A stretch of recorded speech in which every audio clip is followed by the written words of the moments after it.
Okay, somebody had asked for more examples of the rational root theorem than what was in your notes. So if you look in your classwork, at the end of your notes, there is a worksheet that says rational root theorem, and the first page says state the possible rational roots for each function. So the rational root theorem would be, if they were giving you this polynomial, they'd want you to find one rational root, meaning they want you to find a solution that isn't irrational or a complex, like maybe one of your solutions is 5i. Well, you're not going to find it with the rational root theorem. Maybe one of your solutions is square root of 7. It could be, but the rational root theorem only gives you rational answers. So Rene Descartes said, take the constant and put it over the leading coefficient, the terms of each. So factors of 8 are 8 and negative 8, 4 and negative 4, 2 and negative 2, 1 and negative 1, and put them over factors of 5. The problem just asks, what are possible things? Now, a mathematician would have graphed this by hand and saw where you cross the x-axis, or they would have just plugged in numbers that were seen frequently as intercepts, such as 1 or negative 1, 2 or negative 2. But unfortunately, it doesn't work for every function. So here's where you get your possibilities. 8 over 5, and then negative 8 over 5. 8 over 1, and negative 8 over 1. 4 over 5, negative 4 over 5. And then 2 over 5, negative 2 over 5. And 1 over 5, negative 1 over 5. And 4 over 1 and negative 4 over 1.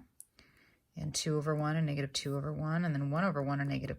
Okay, so that's a lot of numbers. Not all these are going to work.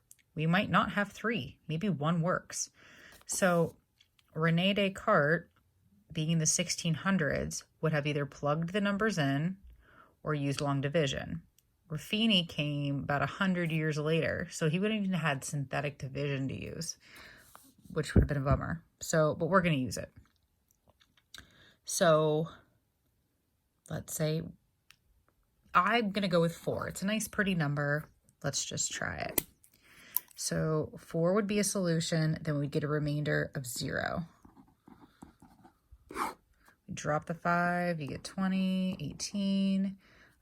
Quadruple 18, and you get 72. And then you get 92. And then, oh, I can tell right away it's not going to work. So 92 times 4. So then, oh, I'm not going to get a remainder of 0. So 4 is not 1. And you would have gone through the list. And then I tried negative 4. And then I tried 2. And then I tried 1. And then I tried this. Okay, let's try positive 2/5. Let's see if that works. And I have 5, I have negative 2, I have 20, I have negative 8. We're going to drop 5. 2/5 times 5 is going to be 2. And if you're like, how'd you just know that? Well, 5 times 2/5, the 5s are going to cancel and you get a 2. Or if you need to, parentheses, 2 divided by 5, close parentheses, times 5. Boop. Okay. Add those together, 0.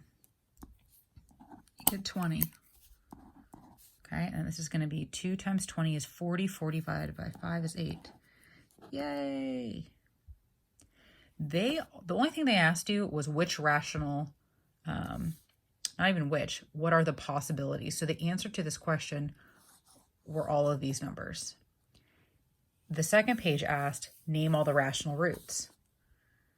Well, 2/5 is the only one that works. So the only root that you have is x equals 2/5. Here's the thing. You're supposed to have 3 answers. This is the only rational answer you're going to get. So now we're down to a remainder, constant, x squared.